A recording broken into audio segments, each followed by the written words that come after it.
Hace unos años, Ecuador enfrentó un brote de influenza aviar que marcó un antes y un después de la producción avícola del país.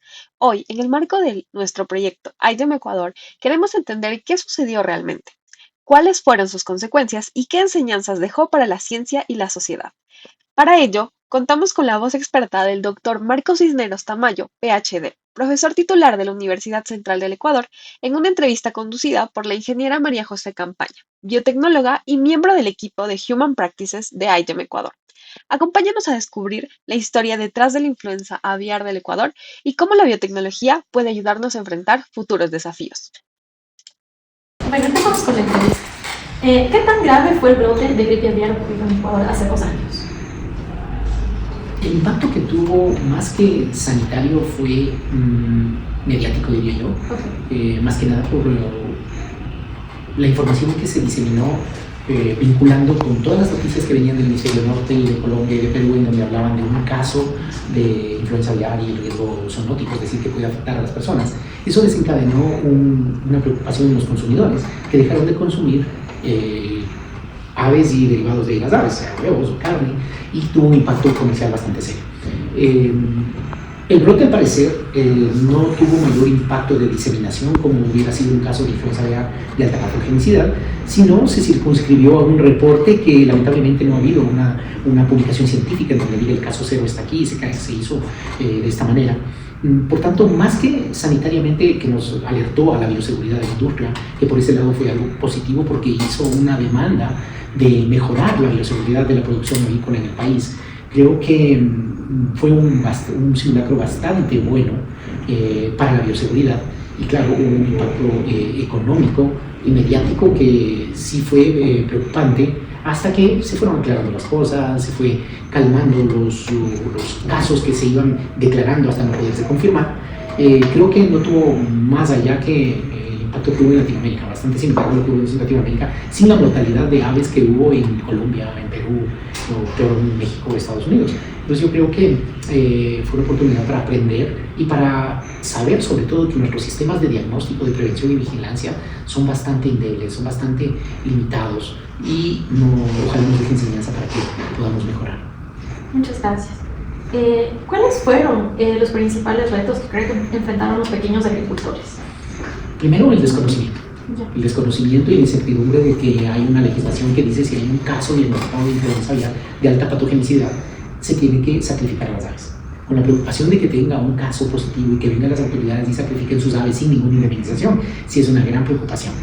Al ser diseminada la noticia de una manera indiscriminada, causó alerta, causó preocupación, pero yo diría que más allá de invertir en vacunas inoculadas, que es lo que se aprobó en el país, no pasó a mayores impactos.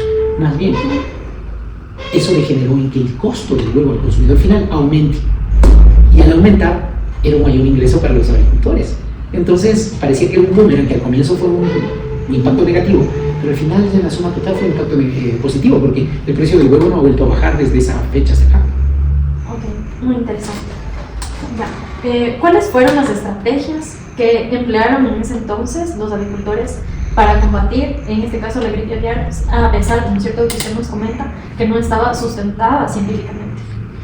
Las herramientas básicas fueron visitar más sus aves, tener más en cuenta lo que sucedía con las aves y extremar los niveles de bioseguridad. Creo que esa fue la gran herramienta. Todo el mundo usó más desinfectantes, usó mucho más cuidado, fue mucho más estricto con el manejo personal, de ingreso de materiales, de equipos. Y finalmente los que tenían la posibilidad, o que las provincias que autorizaron a vacunar, que fue únicamente Cotopaxi, Tungurahua y Chimborazo, tenían que cumplir las pruebas de ser cero negativos y PCR negativos para poder ser administradas las vacunas. Lamentablemente, el control de este virus solo se hizo de manera localizada políticamente, digamos, como división política en 3 provincias. Pero eso contribuye a la hipótesis que decimos, tal vez el virus no conoce nuestra división geográfica y se paraba en la frontera de Cotopaxi o de Chimborazo. Entonces, un poco la preocupación es lo que más inundó y estimuló a que haya una preocupación por bioseguridad, diría yo, como herramienta principal, y los que podían usar vacuna. Listo. ¿Qué limitaciones cree usted que tienen las vacunas actuales contra la gripe aviar, ¿no es cierto?, en las áreas de producción? Las limitaciones son que Mientras no haya un virus diferente al antígeno que estamos administrando en una vacuna inactivada, no va a pasar nada. Y hasta el día de hoy no ha pasado nada. Eso quiere decir que el virus o la circulación viral por lo menos ha cesado. Y sí nos hace pensar que si no tenemos un diagnóstico expedito, de rutina, que nos permita saber la dinámica del virus con la ida y venida de aves migratorias, carezcamos de una herramienta de respuesta a cualquier alerta sanitaria. Entonces, creo que lo más prudente por ahora es intentar montar un sistema de diagnóstico, de vigilancia lo más pronto posible. Ya. Usted nos indica, ¿no es cierto?, que el énfasis sería en tener un sistema de vigilancia antes que proponer, digamos, el tema de la vacunación. Sin duda. Okay. Cualquier enfermo va al médico, si ya va con expresión clínica, con síntomas, muy probablemente es muy tarde. En cambio que si va con un diagnóstico precoz, temprano, la posibilidad de evitar que haya un impacto clínico y la posibilidad de salvarse es mucho más alta. Entonces la medicina veterinaria hoy por hoy y la medicina en general ya es de tipo profiláctico, preventivo, ya no terapéutico. Lo terapéutico lamentablemente es una fase final y las vacunas vienen a ser una herramienta más del control y manejo de la enfermedad, más no es el absoluto control. Entonces es vacuna más diferentes actividades que van a cerrar un tratamiento. Ok, gracias. ¿Usted qué piensa, no es cierto? ¿Qué tanto influye la confianza de los productores en adoptar, digamos, nuevas tecnologías sanitarias? En este contexto, hablando no solo de la vacunación, sino también de que les hagan un monitoreo continuo a las aves. Como en cualquier actividad humana, partimos del principio de el temor y preocupación a una realidad. Si no conocemos una realidad, muy probablemente no nos rendimos o no tomamos ninguna acción en contra de. Si no, me invito a pensar qué pasó con el COVID y la bioseguridad.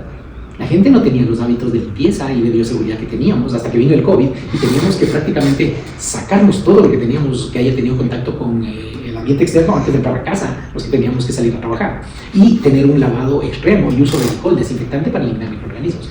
Si no hubiéramos tenido conocimiento de que este virus tenía ese impacto, la sociedad no hubiera cambiado. Lo mismo pasa con los avicultores o agricultores, de que si no tienen conocimiento, no tienen ninguna consideración al respecto. Entonces yo creo que hay que trabajar primero en el conocimiento, en la socialización del problema, y en esa socialización mostrarle los caminos, primero de saber qué problema hay y cuándo llega el problema, y cuando llega el problema saber qué hacer, saber actuar, si tengo que desinfectar, cuarentenar, o tengo que erradicar o eliminar las aves. Entonces creo que va con el conocimiento y la educación una herramienta vital para no desperdiciar recursos muchas veces en cosas que no es necesario en determinados momentos. Listo, muchas gracias. ¿Con qué asociaciones o redes, no es cierto, de productores nos recomienda vincularnos para poder validar nuestra propuesta? No solo, digamos, en el país, sino a nivel global. La OMSA tiene una red muy activa a nivel mundial, a OFRE, que monitorea todas las actividades de influenza aviar. Yo creo que somos llamados a golpear la puerta y preguntarles cuál es el estatus y la problemática y los avances científicos y biotecnológicos de este tipo de herramientas.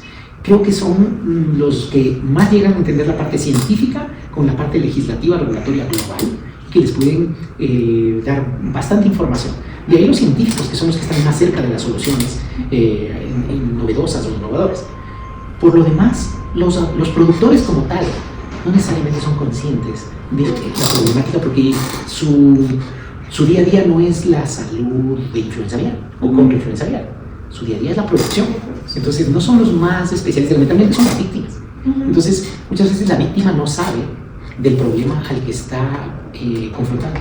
Entonces yo creo que es más organismos mucho más grandes que hay a nivel latinoamericano, las réplicas de la OMSA o de las mismas universidades, centros de investigación, centros de referencia. Creo que podrían ayudarles bastante a guiarles en esta posible propuesta global de una vacuna o de un prototipo de biotecnología. Ok, muchas gracias. Y por último, ¿qué recomendaciones nos daría a nosotros como jóvenes pues, que vamos a esta competencia para contribuir con soluciones biotecnológicas para el país? Yo creo que es importante primero ser conscientes de la realidad en la que vivimos, que lamentablemente no hay información escrita, raseable, para cuando ustedes van a entrar en un capítulo, en un tema que hemos vivido pero no está escrito. Entonces para la juventud se le hace muy difícil entender la realidad porque no ha vivido todavía. Entonces, el momento que comienza a hacer un trabajo solo incívico, corre el alto riesgo de desconectarse con la realidad en la que vive por esa falta de cultura de escribir. La comunidad no escribe, los productores no escriben. Y en este país, y muchos de Latinoamérica, se caracterizan por no disponer de información. Eso hace de que haya mucho sesgo y mucha pérdida de tiempo, porque cuando se tiene la información es más fácil llegar a la meta. Si ustedes organizan un paseo, saben a dónde van, cuál es el camino, llegan en 4 horas. Cuando no saben el camino, se demoran 4 días. Entonces yo creo que lo importante es que se sienten en la realidad. El ejercicio que están haciendo es muy importante porque están hablando con diferentes actores que les están dando un piso real para saber desde dónde construir ustedes. Pues si ya está construido, ¿para qué cavar cimientos de nuevo? Vayan al piso que hayan llegado a descubrir y sumen, no repitan el camino que han hecho. Yo creo que es estimulante que las herramientas informáticas a nivel global hay tantas ahora que más bien hay que ir pensando la amenaza de las herramientas de inteligencia artificial, cómo nos pueden reemplazar. Porque ahora vemos que todos los procesos, protocolos y los algoritmos están hechos de esquinas. Y muchas veces las cosas prácticas del día a día no los tenemos presentes. Entonces es importante tener claro que la realidad hay que vivir. Y creo que el conecto tiene la ventaja de que puede traer mucho más rápido la ciencia y el conocimiento a esa realidad. No desconectarse. Creo que eso es importante. Listo, muchísimas gracias. Con esa última pregunta concluimos la entrevista.